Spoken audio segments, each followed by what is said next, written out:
pembelajaran Ibu absensi dulu yang tidak hadir hari ini.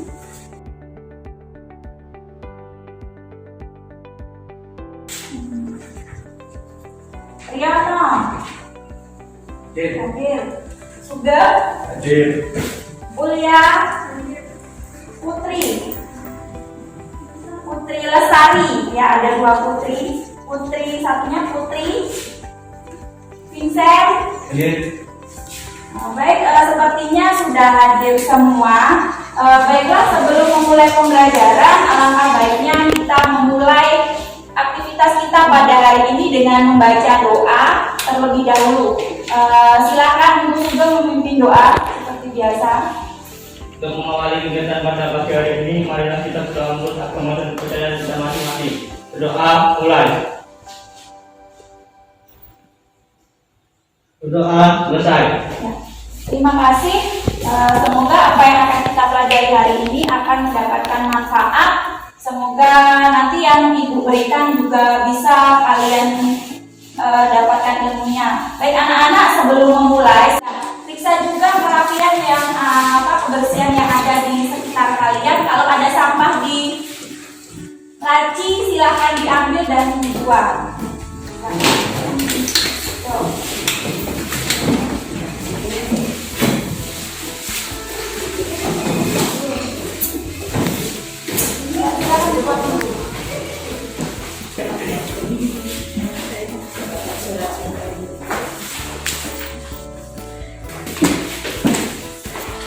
Baiklah, untuk materi hari ini kita akan belajar tentang teks cerita pendek.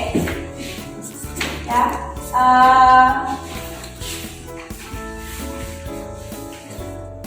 teks cerita pendek. Suka baca cerpen? Suka. Yang laki-laki? Suka. Yang bergambar? Enggak. Kira yang bergambar. Ya, itu ada cerpen. Ini mungkin kenal semua sama Milea. Teks cerita pendek. Kompetensi inti itu bisa kalian baca. Yang akan kita pelajari hari ini kompetensi intinya. Kemudian untuk kompetensi dasar yang akan kita pelajari yaitu mengidentifikasi unsur pembangun karya sastra dalam teks cerita pendek yang didengar dan dibaca. Kemudian untuk indikator pencapaian kompetensi yang akan kita capai yaitu nanti kita akan mengidentifikasi unsur-unsur intrinsik dalam teks cerita pendek yang dibaca. Jadi nanti kalian akan mencari unsur-unsur intrinsik yang ada di dalam cerpen. Kemudian kalian akan menemukan unsur-unsur intrinsik dalam cerita pendek dengan bukti yang mendukung dari teks cerpen. Jadi kalau sudah ketemu unsurnya, kemudian kalian cari pendukungnya dalam kalimat itu. Tujuan pembelajarannya, melalui proses pembelajaran teks cerita pendek dengan pendekatan saintifik dan model discovery learning, nanti peserta didik mampu mengidentifikasi unsur-unsur intrinsik yang ada di dalam teks cerita pendek dan menemukan unsur-unsur intrinsik dengan disertai dengan bukti yang mendukung dari teks itu dengan menjunjung tinggi nilai kejujuran, kerjasama, disiplin, aktif, dan santun. Baiklah, hanya ingin mengingatkan, mungkin di kelas 7 atau di kelas 8 kalian sudah belajar tentang unsur pembangun dari sebuah karya sastra. Sudah? Sudah. Masih ingat karya sastra itu dibangun oleh berapa unsur? Nggak ingat? Nanti akan kita pelajari. Kemudian unsur intrinsik itu ada berapa?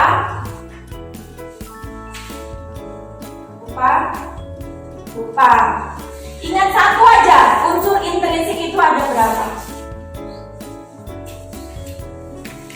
Apa yang kalian tahu?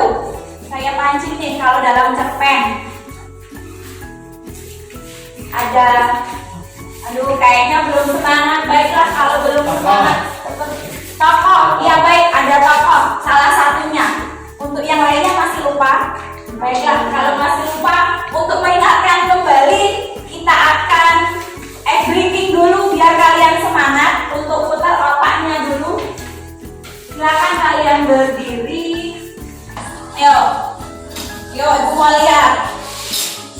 kedua tangannya. Bisa Kak. Dua sama ini.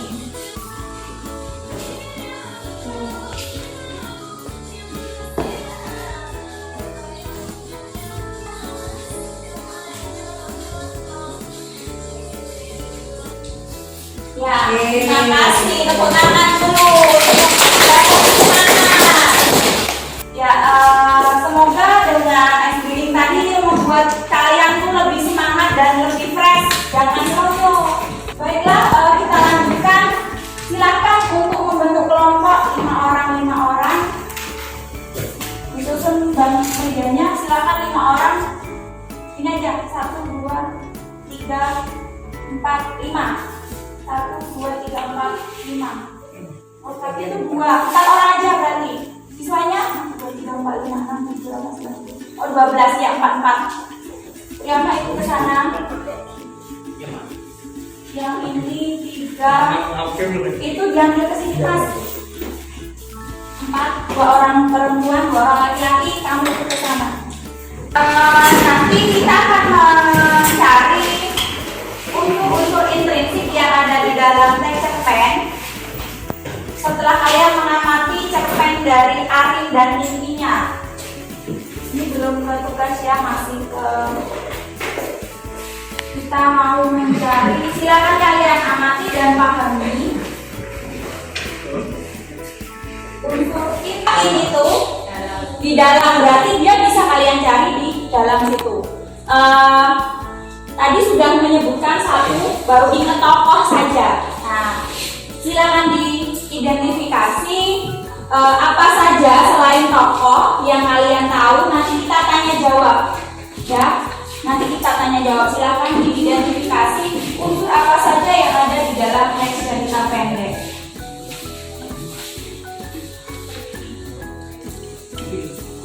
Unsur yang sudah. Bagaimana? Ada yang bisa menentukan apa saja unsur intrinsik dari teks cerita pendek? Ada berapa?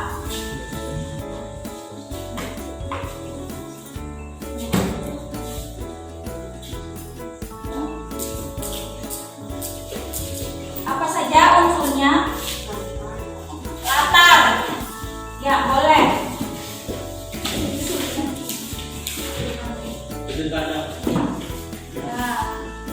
Alur 1 tadi latar, dua alur, tadi benar sudut pandang, 4 kanan boleh. Apa lagi? Baru 4 ada 8 watak tokoh. Ya, watak tokoh bisa. Watak kalau kawan ya, penokohan. Terus gaya bahasa. Gaya bahasa ada satu lagi, tema. Pintar sekali untuk kalian. Tepuk tangan buat kalian semua. Ya, baik. Unsur intrinsik itu unsur yang dibentuk dari dalam. Maaf, ini kok kayaknya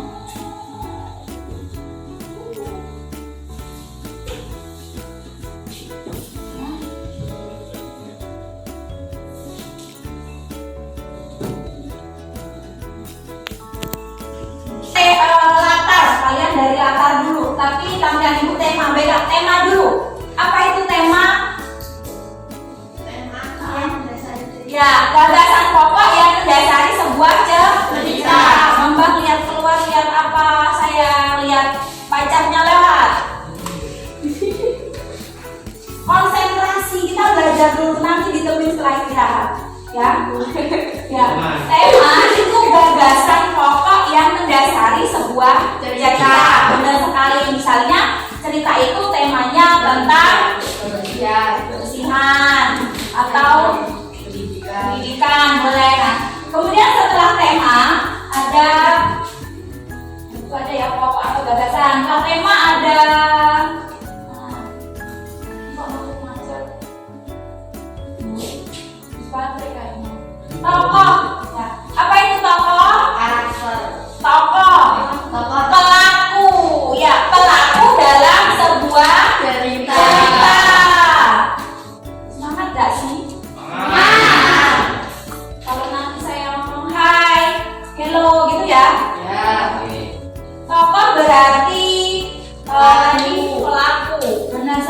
berlaku dalam sebuah cerita.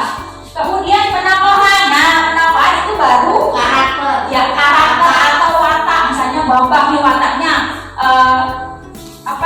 suka mencontek. Benar. Hanya umpama saja, jangan dianggap serius. Emang benar aku. Iya. Maaf kalau berarti itu bukan fiksi ya, kenyataan. Kemudian watak atau karakter tokoh yang terdapat dalam sebuah cerita. Kemudian latar, apa itu latar? Suasana ya. Latar itu adalah segala keterangan mengenai waktu, ruang, dan suasana terjadinya cerita. Kemudian ada alur atau plot. Apa itu alur? Jalan cerita. Jalan cerita, pinter ini kayaknya. Ya, siapa dulu gurunya? Kemudian ada sudut pandang. Apa sudut pandang? Posisi Posisi pengarang dalam membawa cerita. Ya, posisi pengarang dalam membawakan sebuah cerita. Bukan dari sudut itu kamu memandang. Mentang-mentang namanya sudut pandang, itu sudutku memandang, berarti dari sudut saya memandang dia. Bukan, tapi adalah posisi dari pengarang itu. Nah, di sini sudut pandang itu ada 3. Masih ingat? Ada yang tahu? Enggak. Ada sudut pandang orang pertama, orang ketiga, sudut campuran. Kalau pertama, cirinya adalah menggunakan kata Aku. saya. Kalau ketiga, kamu, Kita. mereka, dia. Dia kan orang ketiga. Ya. Kemudian kalau campuran, dia ada orang pertama dan orang ketiga. Setelah sudut pandang ada apa? Amanat. Apa itu amanat? Kayak hari Senin itu Sina upacara ya, pesan. Jadi nasihat ya, amanat itu adalah pesan moral yang disampaikan oleh penulis kepada pembaca melalui cerpen. Yang terakhir adalah gaya bahasa. Apa itu gaya bahasa? Bukan bahasanya pakai gaya. Apa gaya bahasa? Ada yang tahu? Gaya bahasa adalah penggunaan majas yang ada dalam teks cerita pendek. Jadi unsur-unsurnya tadi ada apa saja? Tema, tata, alur, tokoh, sudut pandang, tokohan, amanat, dan gaya bahasa. Ada berapa Bambang? Hello, nggak konsen saya. Nggak ada yang hello. Semangat walaupun siang karena udah pusing tadi pelajaran matematika. Sudah. Ya, baiklah. Nah, ini ada contoh.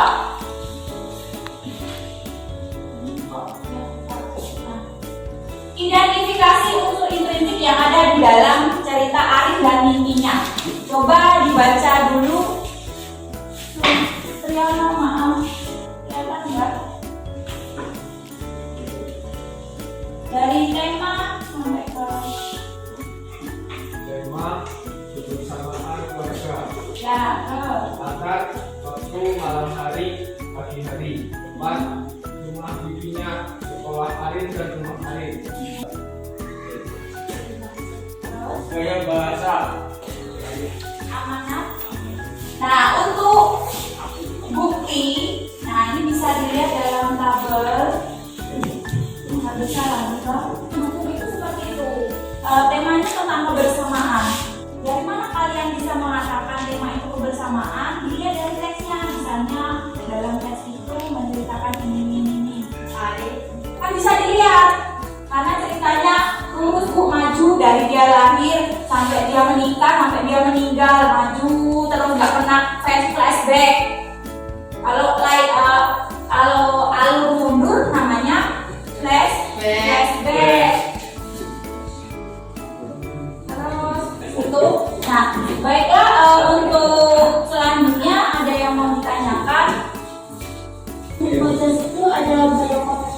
Oh, majas ya. Gaya bahasa, ada yang tahu gaya bahasa itu apa? Majas itu apa? Ya. Ya boleh. Apa tadi? Yang Ada keras. personifikasi, hiperbola. Ya. Ya, baik. Sudah pintar Ibu tambahin. Untuk gaya bahasa itu adalah penggunaan majas yang ada di dalam teks cerita pendek. Nah, majas atau gaya bahasa yang ada dalam teks cerita pendek, biasanya cerpen itu ada yang penggunaan bahasanya sederhana, tidak memakai kiasan sama sekali. Ya, ada. Kemudian ada juga yang banyak kiasannya, banyak majas. Misalnya ada majas personifikasi. Apa personifikasi? Majas personifikasi itu majas yang mengibaratkan benda mati Bisa ya seolah-olah hidup. Misalnya rumput itu membisikkan sesuatu ke telingaku, atau angin bergoyang-goyang melambaikan. Angin bisa nggak melambai-lambai ke kamu? Enggak. Berarti dia personifikasi. Kemudian ada tadi hiperbola. Kalau hiperbola berarti itu lebihkan atau berlebihan. Bahasanya sekarang lebay. Misalnya setetes air sangat berharga untukku. Kira-kira kenyang nggak kalau kali? Kenyang, maaf. Hausnya itu hilang nggak kalau hanya setetes? Enggak, itu terlalu berlebihan. Ada lagi pertanyaan? Ada lagi pertanyaan? Bu, Ya, silakan. cara menentukan ketokohan. Ya, tadi kan mohon maaf Ibu lupa menjelaskan saking upeknya Ibu. Kan ada tokoh dan penokohan. Penokohan itu tadi karakter. Dari mana kita tahu watak itu? Ya, itu ada dua dalam teknik untuk mencari penokohan. Yang pertama ada teknik analitik. Yang kedua teknik dramatik. Analitik itu secara langsung. Kemudian kalau dramatik itu secara tidak langsung. Secara langsung itu bagaimana? Ada yang bisa? Bagaimana secara langsung? Ya, secara langsung itu misalnya dalam cerpen itu gini. Rani adalah anak yang baik, rajin dan suka menabung. Itu secara langsung. Dia sudah ada, sudah jelas tertera di dalam cerpen, ya kan? Tapi kalau secara tidak langsung atau secara dramatik itu bisa satu, melalui dialog antar tokoh. Dua, melalui gerak-geriknya. Yang ketiga, bisa melalui lingkungan kehidupan sekitarnya atau lingkungan sekitar tokoh. Misalnya, dia tinggal di perkampungan kumuh, rumahnya tidak pernah disapu, terus rumahnya bau. Nah, dari situ kita tahu bahwa si tokoh itu adalah wataknya apa? Jorok, ya, dari lingkungannya, tapi tidak disebutkan secara langsung. Itu namanya teknik apa? Tadi dramatik. Ada yang mau ditanyakan sampai di sini atau sudah paham semua? Paham? Kalau sudah paham, bagus. Kalau sudah paham, Ibu tinggal memberikan latihan. Nanti di sini Ibu akan memberikan latihan. Nanti kalian baca teksnya, kemudian nanti kalian identifikasi unsur intrinsiknya dan cari buktinya. Ya, nanti seperti biasa perwakilan kelompok untuk ke depan memaparkan hasil kelompok yang lain untuk menanggapi. Jika ada yang tidak jelas boleh tanyakan ke Ibu.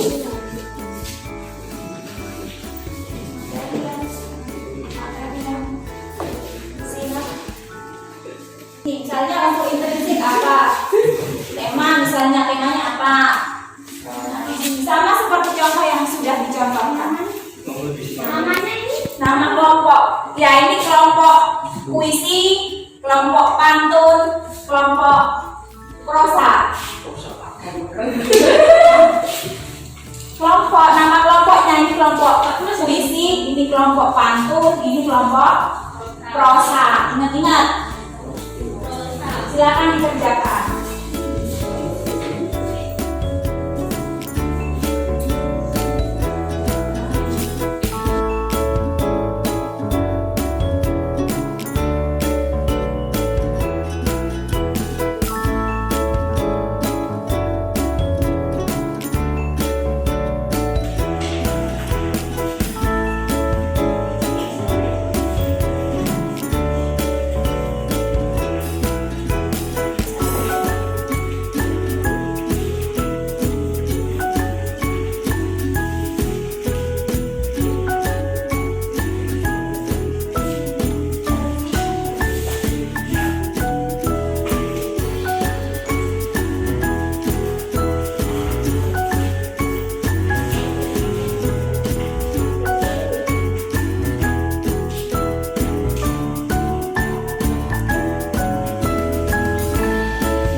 pembuktiannya enggak? Iya. Karena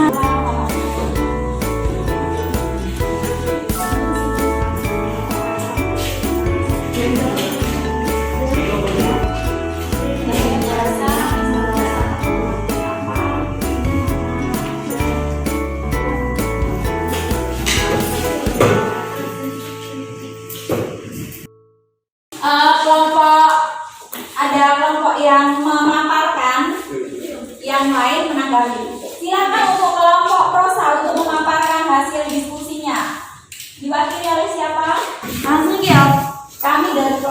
Kami dari kelompok proposa menunjukkan bukti yang mendukung dari unsur intensif cerpen. Tema jangan mudah putus asa, buktinya belum ketemu. Kata jalan cerita yang dijelaskan secara runtut mulai dari pengenalan dan masalah sampai ke konflik. Dan di akhir cerita terdapat penyelesaian konflik. 3. Latar, waktu malam hari. Bukti pendukung cahaya bulan malam ini begitu indah. Tempat pinggir jalan, aku termenung di pinggir jalan. Suasana sunyi sepi, aku berjalan menyusuri lorong malam sepi dan gelap. 4. Tokoh dan penokohan, aku mudah putus asa. Bukti pendukung, kenapa kamu menolongku? Aku sudah tak berarti lagi. Pria pemabuk dan kuat menghadapi beratnya. Bukti pendukung, hawanya sangat dingin dan penuh nyali besar, bahkan untuk tertidur saja itu sulit. 5.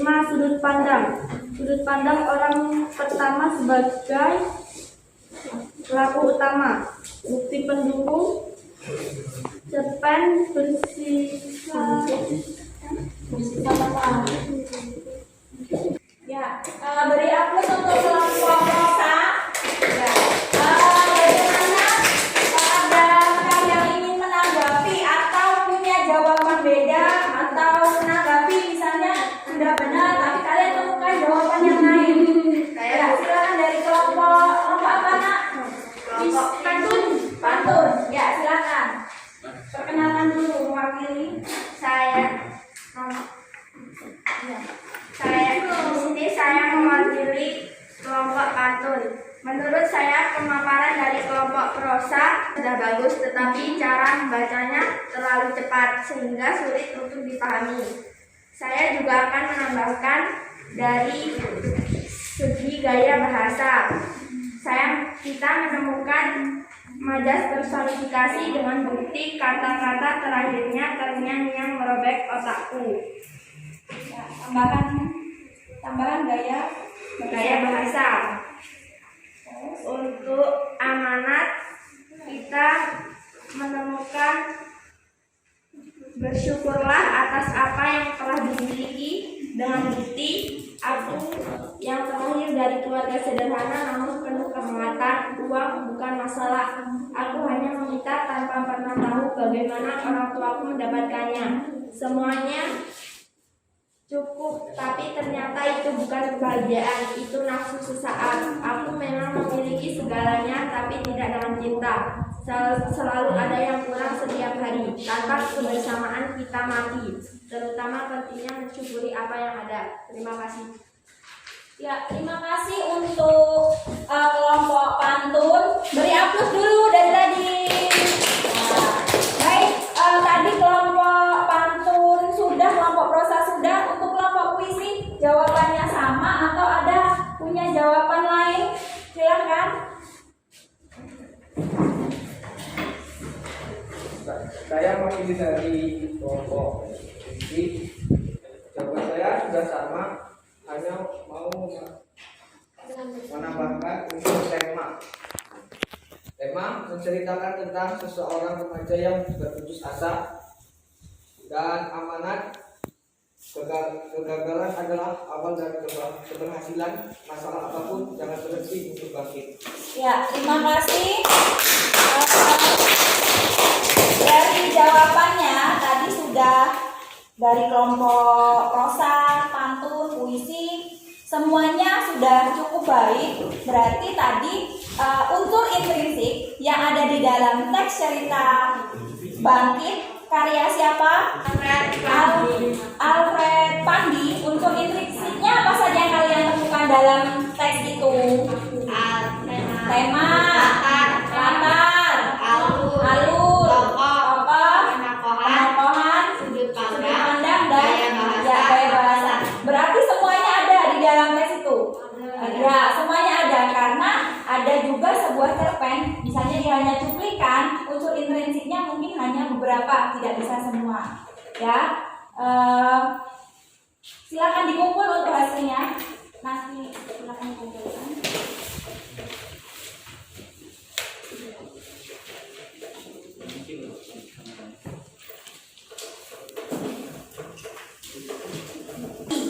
Aku mau tanya, siapa yang bisa menyimpulkan apa saja materi yang kalian dapatkan hari ini? Silakan. Ya, silakan. Saya menyimpulkan bahwa materi yang kita pelajari saat hari ini adalah tentang unsur intrinsik pada cerpen, yaitu latar, alur, sudut pandang, amanat, tokoh, penokohan, gaya bahasa, dan tema. Ya, berarti kesimpulan yang kita dapatkan, kita hari ini dapat belajar tentang apa saja tadi? Latar, alur, sudut pandang, amanat, tokoh, penokohan, dan gaya bahasa. Nah, baiklah. Sekarang dari pembelajaran yang sudah kita dapatkan hari ini, ada tidak materi yang kalian belum pahami atau yang kalian belum jelas? Silakan, mana materi yang belum dipahami dan belum jelas? Sudah jelas semua? Jelas? Baik, kalau sudah jelas, Ibu ada post-test sebentar. Nanti jawab di kertas yang sudah saya berikan.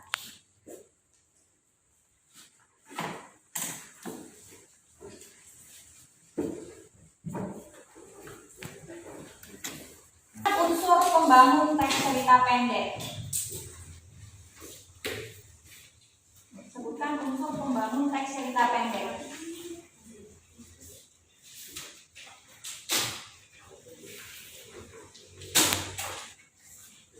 Yang kedua, sebutkan unsur, ada berapa unsur intrinsik dan sebutkan. Ada berapa unsur intrinsik dan sebutkan.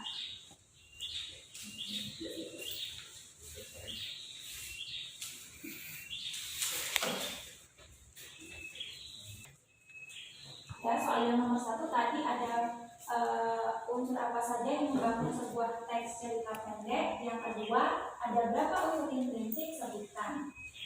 Ya, silakan dikumpul.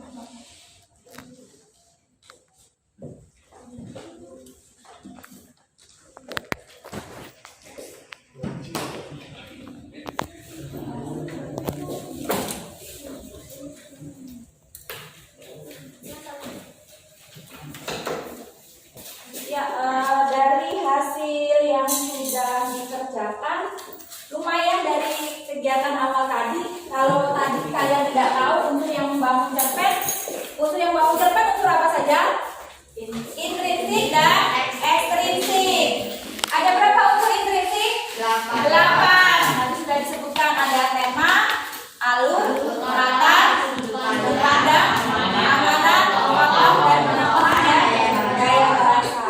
Baiklah, untuk tugas kalian di rumah, minggu depan di materi selanjutnya kalian akan belajar tentang unsur ekstrinsik. Silakan dibaca materi, kalian mencari dari berbagai sumber, dari internet boleh, dari buku juga boleh, apa itu unsur ekstrinsik dan apa saja unsurnya.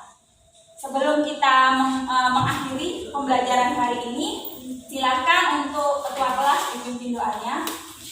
Untuk mengakhiri kegiatan pembelajaran pada siang hari ini, mari kita berdoa menurut agama dan kepercayaan masing-masing. Doa mulai. Berdoa selesai. Ya, terima kasih. Semoga apa yang diberikan hari ini memberikan kalian manfaat. Mohon maaf apabila ada kesalahan. Jangan lupa tetap Ibu tidak pernah bosan untuk mengingatkan kalian untuk tetap selalu menjaga kesehatan. Semoga pandemi yang ada di negara kita ini segera berlalu. Waalaikumsalam.